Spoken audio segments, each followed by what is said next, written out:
This is a Defocus Media production. Audio Jungle.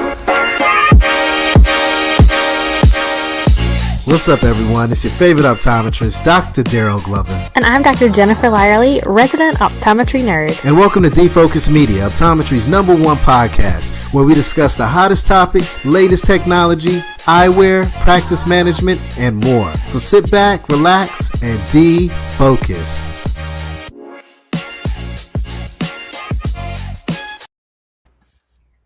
Hello, everybody. Welcome to a new episode of the Defocus Media podcast. I'm Dr. Jennifer Lyerly, and I've got my rabbits in the background, so it is officially spring. I'm joined with Dr. Rachel Wruble today, and we're going to be talking about all things spring and allergies, because those two go together, especially here in North Carolina. Dr. Wruble, how are you doing this evening? Good, I'm good. Thank you so much for having me. And you are right. The pollen has started. The cars are starting to turn yellow. That's a sure sign that we're in the thick of it, is if you can go like this and you've got a straight yellow fuzz. Yes. I do wonder, obviously in the South, that's a big part, but basically anywhere, if you have pine trees, you know the kind of pollen we're talking about. Well, we're going to dig into allergies, but I also want to say at the top of this episode, a big thank you to Allergan for helping to support us on the show tonight. And Dr. Rachel Wruble is a consultant with Allergan. You want to share a little bit about your background in optometry, and maybe because you have many hats in optometry. You're not only very active on the advocation side of things and state leadership, but you own a private practice, you own a corporate sublease. You've done it all, Dr. Wruble. Yeah, I just keep finding new ventures to try, see what I like, and see what works.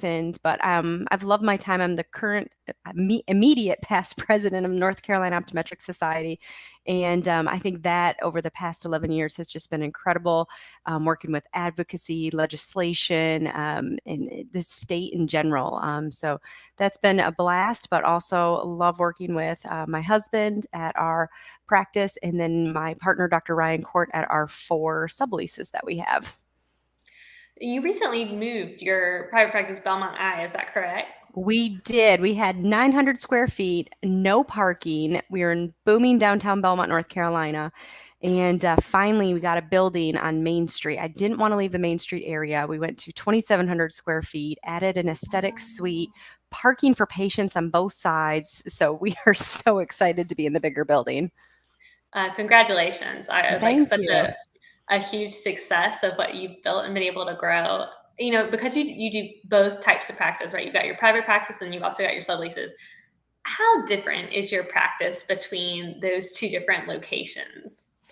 Honestly, they're not different. I practice medical optometry. I'm heavily involved, and most of my associates are as well, in dry eye, specialty contact lenses. We have OCT and visual fields at all of the offices. So we are practicing full medical optometry at all 5 offices. So it's really not different. And, we own them. So we employ our own staff. We do all the contacts. So it's like a private practice. I mean, it is a private practice. That's how we classify it. Because you make the decision. It's not like, oh, I need to ask someone to put in this equipment. Like, you outfit it how you want, you staff it how you want. You are running basically your own private practice within that. Exactly. We basically rent space. We have help with the advertising and marketing in those sides. So it does keep the books nice and full. But I mean, we have doctors in our area refer to us for things like keratoconus, because most of our doctors are well versed with sclerals. As a fellow scleral lens advocate and provider, I know how much there is a desperate need in our community and in every community. If there's such a big need in Belmont, North Carolina, and in Raleigh, North Carolina, I tell you, y'all, it's in your backyard. People need your help if you want to get into a specialty. There is no greater calling. Yes, we absolutely. It's one of my favorite things to do. That with dry eye, and you combine them together, and it just changes lives for patients. Well, one of the other big callings that optometrists across America are having right now, of course, is to deal with itchy, scratchy, irritated eyes. And so we talked about it being spring, and we can see that pine pollen everywhere. But 40% of Americans age 3 and older experience itchy allergy eyes. And in your practice, what kind of symptoms do you usually see people coming to come in with this time of year? Well, I can tell you 90% of the patients in my practice today, and I had a full schedule today, came in and had a complaint of itchy eyes, redness, or watering. I mean, it was those three, and it was all day long. I'm like, it's here. It's here. Patients are coming. You're seeing the red eye medical visits on the schedules. So those red, watery, itchy eyes are getting those patients. And it's, sometimes it can be so varied. I'll have people where they don't really complain about anything, and then I'm in the slit lamp, and it's like, oh my gosh, your eyes look terrible, And so many with kids, they may not be complaining at all, and then you do their conj exam and pull down that lid, and they've got this huge papillary reaction going on. You're like, oh, you poor things, you are miserable. And we talk about the how prevalent keratoconus really is in our population. So you look at more recent studies suggesting maybe 1 in 300 is that rate. We know eye rubbing is a contributor to that. So these poor kids may not be complaining, but they're probably rubbing their eyes a lot more without even realizing it. It's been subconscious at a certain point. So you're exactly right. And I love when you turn around to parents and you're talking with the kids and parents and you're going, hey, do they suffer from allergies? Do you rub your eyes? And they're going, how do you know that? What are you looking at? And I love, we take pictures in the slit lamp of papillae and show them there, and like, oh, we had no idea you could see it in the eyes. But with keratoconus and allergies, I have my dad and I have 3 aunts, all with keratoconus. Wow. All were eye rubbers, according to my grandparents growing up. So I'm like, interesting. So really, you're spot on. We're seeing these eye rubbing. If we can derail that and help these patients prevent those symptoms from occurring, we can possibly reduce the risk of keratoconus in the future. A few other atypical signs that we might miss as being an allergic type conjunctivitis. Sometimes it's just straight up like a dry eye sensation of our own body. And I feel like dry eye and allergic conjunctivitis can have a big overlap in symptoms. Many people that have dry eye say their eyes are itchy, but that when you're making that diagnosis of like, okay, oh, that itch is coming from allergy and not from dry eye, what are you looking for to make that designation? So, and this is something that we're seeing more where patients are coming in and going, oh, my eyes are more dry, but we're like, well, it's allergy season. Let's truly look and see what this is. Of course, we're putting the fluorescein stain in, looking at their tear breakup time, and then looking at the papillae pattern. And sometimes they do have both. We're going, hey, you've got dry eye and allergies. So we'll look at treatment options that can help with both at the same time. Do you find, and I mean, spring, I think in North Carolina is probably the answer, but certain times of year where you notice symptoms flare up more for people when it comes to allergic conjunctivitis? Yeah, there's year-round allergies we talk about with patients, the pet dander, the dust, the mold. I love when patients tell me, they're like, oh yeah, I'm allergic to my dog, but they still have their dog. So we've got to figure out ways to help, subside those symptoms they have. And so it's not just spring allergies. And there was a study done recently that allergies are occurring longer and they're starting earlier. And the study showed by the year 2030 that allergies could be a year-round declaration where it's not just spring and fall anymore. Well, that is very interesting. Maybe a hidden potential side effect of global warming. If we have a milder winter or something like that, we don't quite kill all the same amount of pollen off. Yep. And the article talked about global warming and pollution. Those were the 2 big things that as the contributors to it. Well, let's talk about treatments. So you mentioned that many of your dry eye patients, because you have a big dry eye practice, are also allergy sufferers. What do you find that most of your patients are actively doing when they come to you as kind of like at-home treatments that maybe before they've gotten your advice? Yeah, so the patients that are allergy sufferers or they feel it's just allergies, they're not dryness, they may have gone over the counter and got the get the red out drop, or they may start like their oral antihistamine going, oh, yep, it's springtime, I'm going to start taking this. And so then they're coming in and we're talking about dryness with oral antihistamines. We know that can lead to dryness. And so we're trying to go, okay, let's look for other options. The get the red out drops, I heavily discourage in my clinic. We talk about, them being vasoconstrictors and choking the blood vessels and causing potential long-term damage in the eyes. And patients look at us and go, well, what's over the counter? Why can I go buy it if it's going to harm my eyes? And we're going short-term relief, but allergy season again could be longer. So I really like to look at options for the allergy sufferers that are more safe long term, that they can use, that we know are not going to harm their eyes or cause other side effects. Like you said, these things really feed upon each other. So I do not know how common you find this in your practice. I find it to be horrifically common that our patients that have allergy symptoms are on Claritin or Zyrtec literally year round, never stop taking it. And then they come to us during the year with these dryness issues, contact lens intolerance, and it all stems really at the core of it. They're taking something for their allergies that then makes their eyes dry. And so, could I help with their allergy symptoms with something without this horrible side effect? But when you got someone who's on Zyrtec year round and then they come off of it, they don't know what it feels like to have wetness inside their nose, so it is a hard adjustment. Absolutely. No, you're exactly right. I mean, we look at all medications that can cause side effects, and dryness is heavily with a lot of medication classes there. So it's really kind of looking at what's safe and the most effective with causing the least amount of side effects for the body.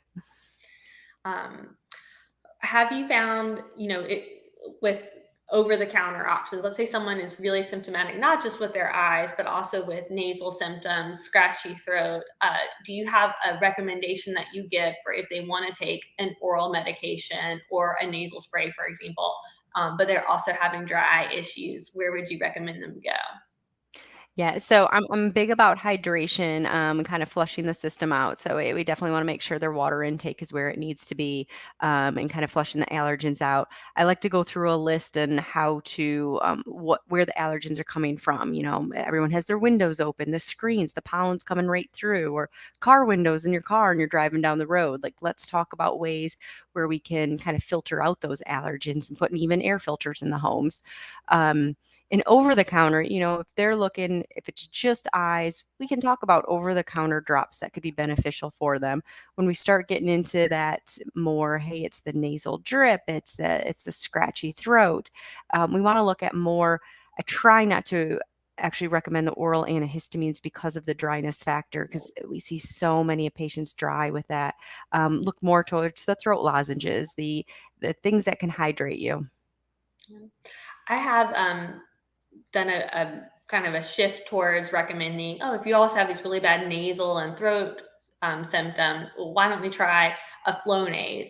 But then I also caution them, yes, it's available over the counter, but it's a steroid. So it's definitely not going to be something that I want you to use year round all the time. It's more of let's pulse you through a problematic time if that's a 2 to 3 week window. But I don't want that to be something you now use year round also. You're exactly right, because we've seen patients with those post-subcapsular cataracts come in, or those pressure spikes in the eyes.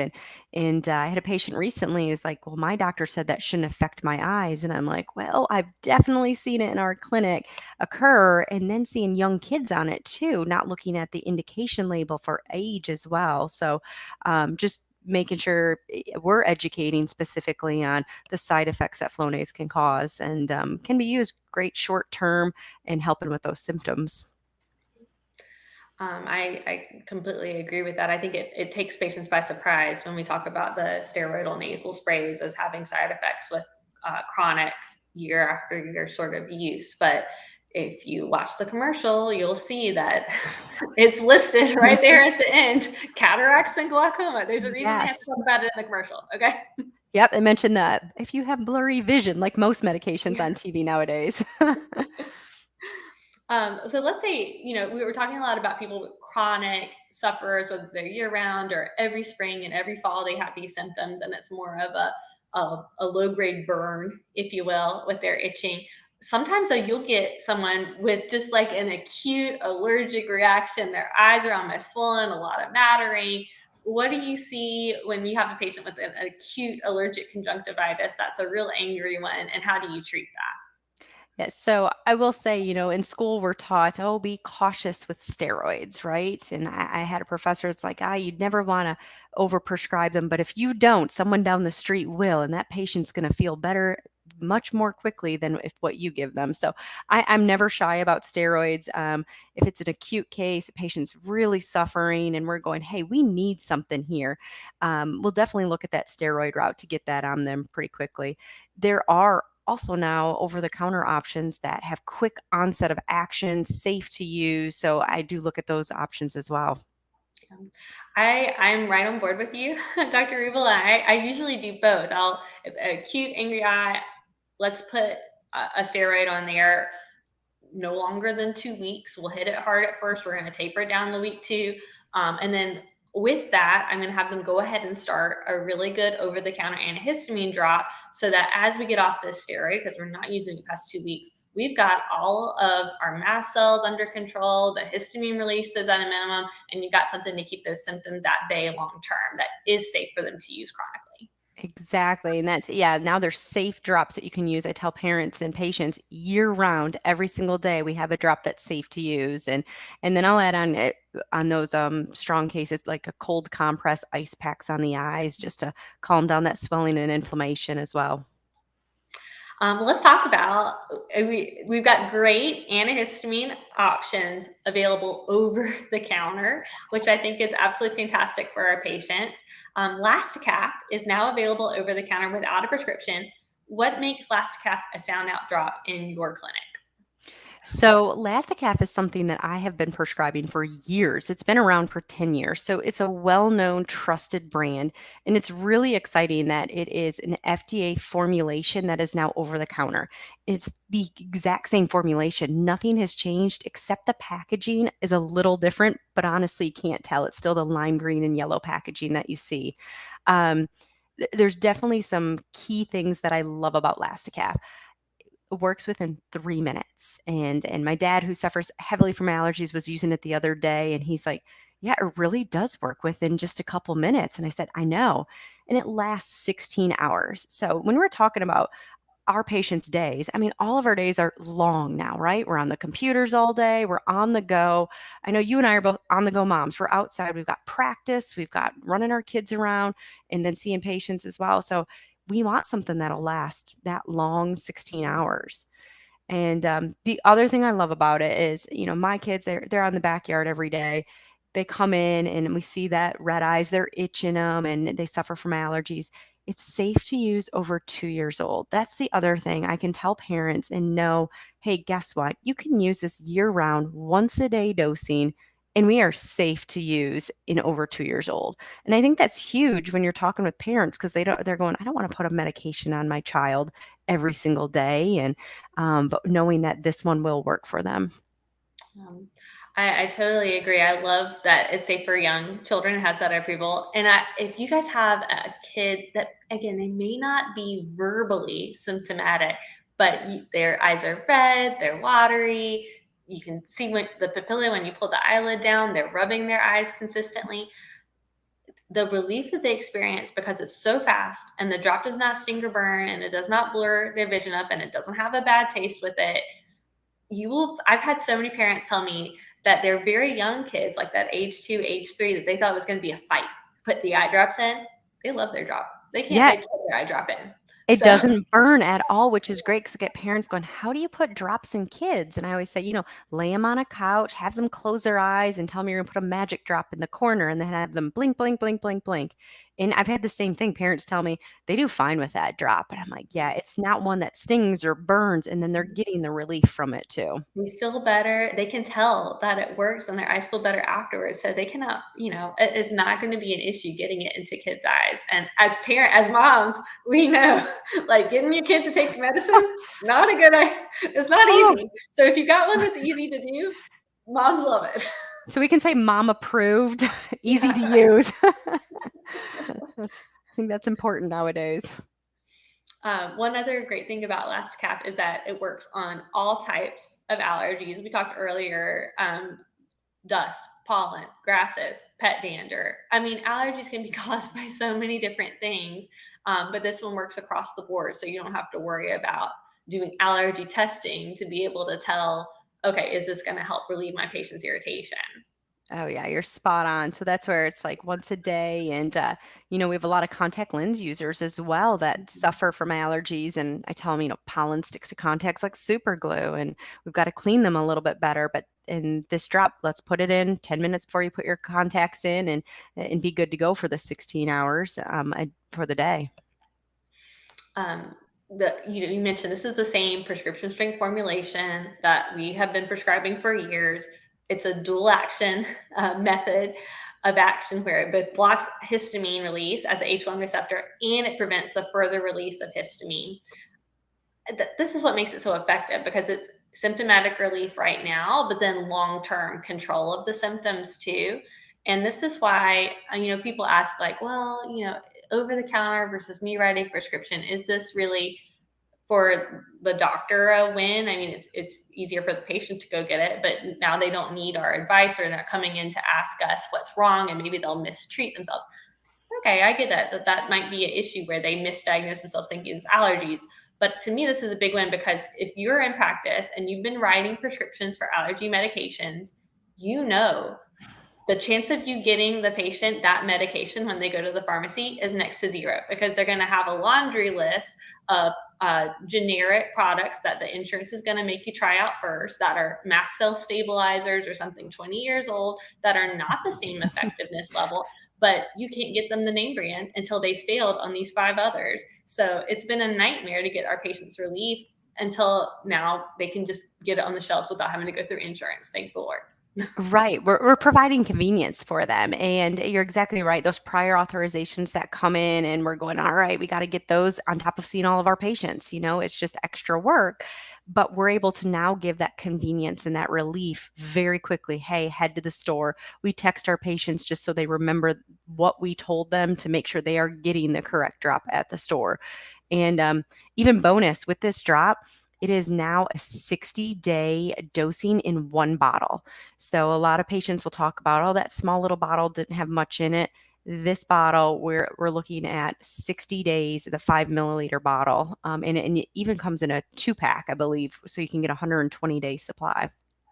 And that's really, really convenient when you think of the value to the patient because when they're looking at over-the-counter drops, usually the drops we're recommending them are not the cheapest drop on the shelf. There's always going to be some sort of store brand, older version of generic or something that's cheaper. And even if they've listened to you and they really believe what you're talking about them, it's tempting like, oh, that one's $5 cheaper. But if you can see that obvious value out of like, it is more expensive, but this is a much bigger bottle. And the doctor did tell me like, this works not just to relieve me today, but to keep my symptoms under control months from now. Like, okay, that's a win there. So Yep, I agree wholeheartedly. We tell patients, going down an eye care aisle in a drugstore is daunting. I mean, it's overwhelming. And so we put, when we text them, hey, this is what we recommend, the color of the box. And sometimes we even have the picture, like with the coupon card or something in there, texting them. So they have it right there on their phone because everyone carries their phone. So they know they're getting the right drop that was doctor recommended.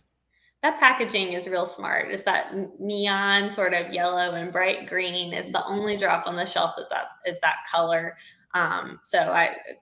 Job well done on their design team for that one.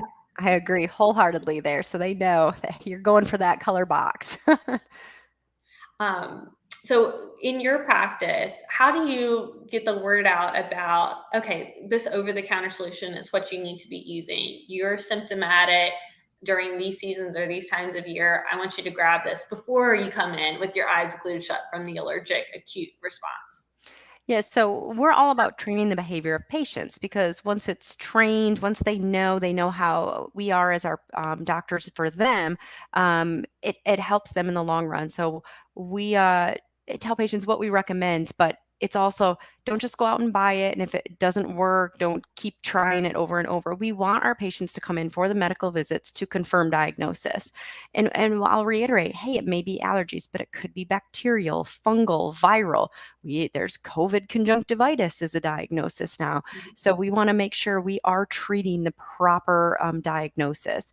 So every time I see a patient for their annual eye exam, We have on there, are they an allergy sufferer? So we can see yes or no. And we may just plant the seed like, hey, spring or fall may come. If it does, let us know. We can be there to help you with allergies. There's so many different products out there, over the counter and prescription, that can help. We want to make sure you have the right one. So it's kind of planting those seeds so they know, oh, wait, they told me to call them, or they told me that they would help me out. So they know they can reach out to our practice. I'm right on board with you on how I do this. Maybe I see this person for their annual exam in July and they mention to me like, oh yeah, in the spring, my eyes really bother me for like a week or two. And it's hard to wear my contact lenses, but then I'm fine. And so I'll tell them, I'm like, all right, well, this next year, starting in March, before anything starts coming out, there's a drop I want you to start using. It's over the counter. I write it down for them on their prescription for their glasses or contact lenses. I know that they're probably not going to keep track of that piece of paper, right? And come March, they're not going to remember what I told them about what drop to use. But I do hope they remember, oh, the doctor told me to start doing something in March. And she was very approachable, and she said, reach out anytime and they can call the office, right? So I want to at least have the conversation so they remember that I'm there for them. So Yep, that's exactly right. That's it's growing our practice because we're taking care of patients, right? Take care of patients, they take care of us type of motto. Any other specific patients that stand out, or other pearls that you found in your practice that you could share with us? Yeah, so I think the big ones right now, and we saw this today, I had a lot of phone consult calls come in with contact lens wearers. And so I mentioned you can use it before putting those in.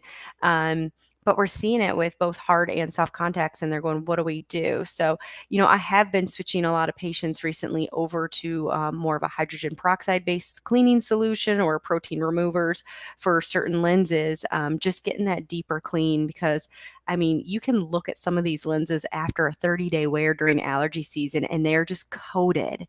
And so I've been educating patients a lot more, trying to get them on a better cleaning protocol for contacts as well. So true. And obviously the first thing that everyone's going to jump to mind is dailies. And I think dailies have a really great place for allergy sufferers, but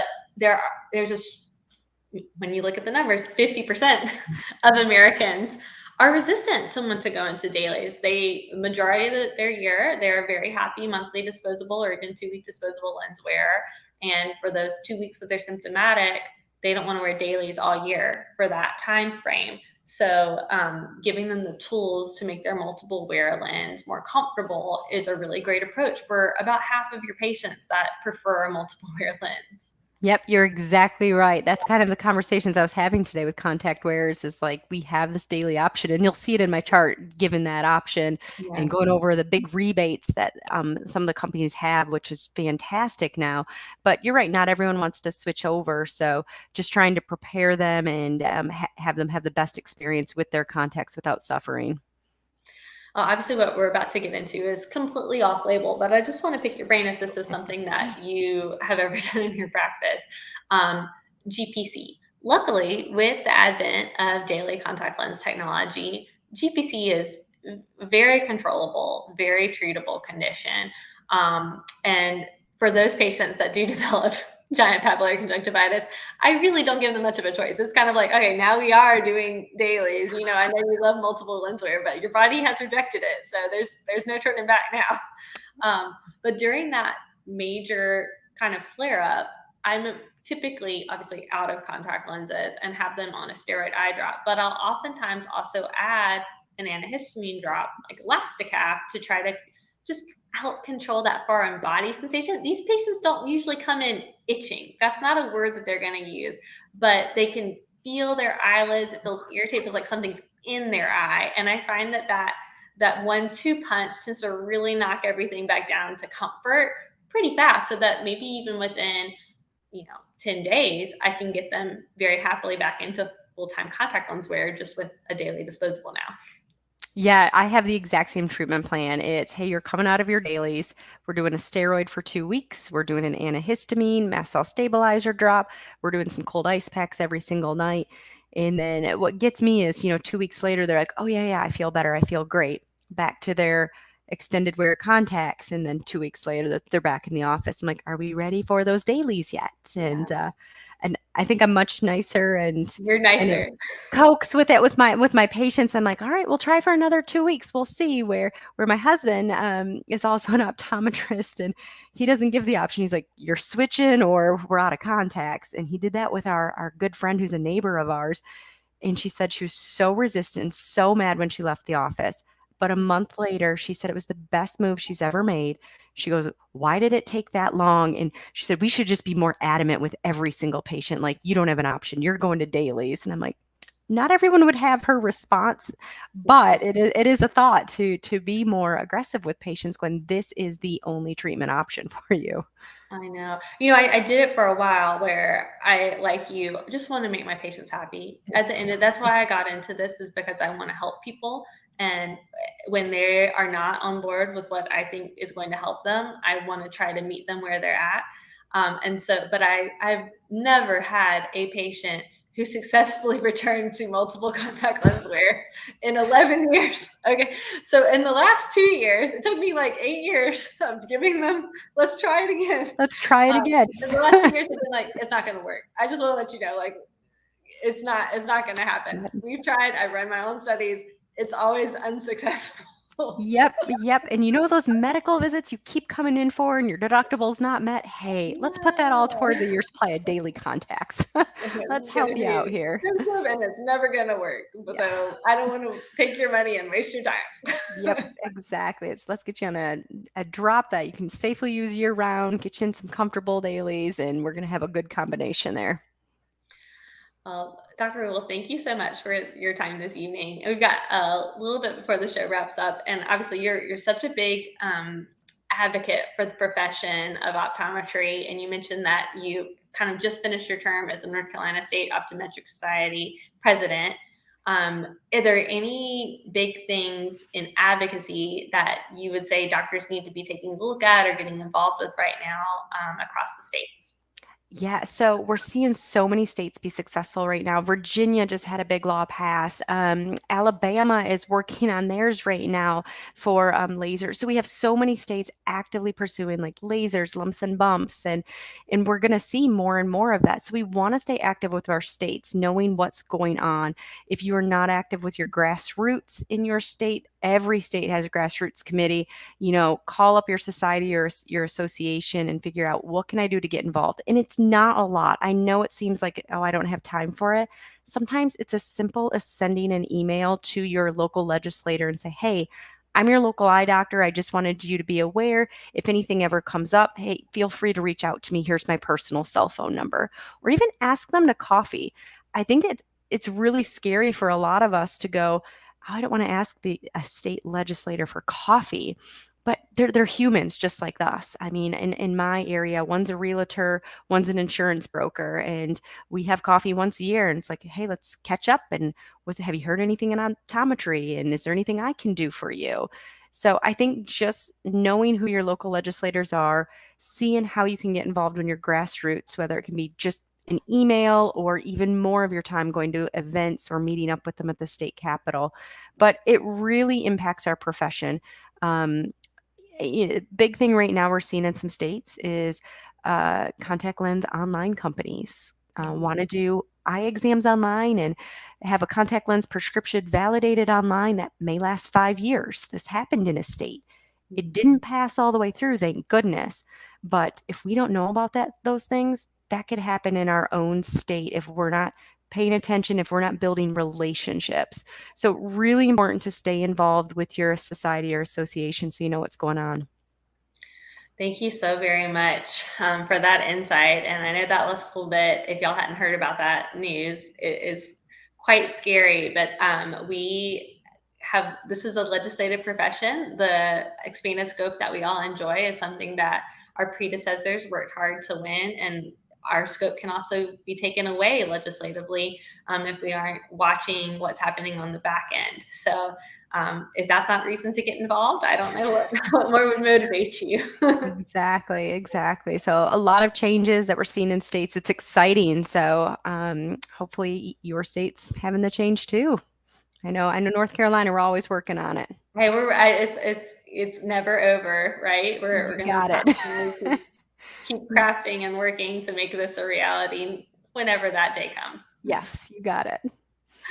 Dr. Wruble, thank you so much for your time today. If you guys want to learn more about how your patients can get the benefits of a prescription strength antihistamine eye drop available over the counter in LastCap, they can go to lastcap.com to learn more. And you guys are probably seeing your Allergan reps come by, that information and branding and signage coming to you as well. So thank you guys again for joining this evening. And Dr. Wruble, we can't wait to catch up with you again. It's always such a pleasure to have you on the show. Oh, thanks so much, Jen. I really appreciate it. And I'm super excited that LastCap's over the counter now. Good night, everybody. Thanks for tuning in.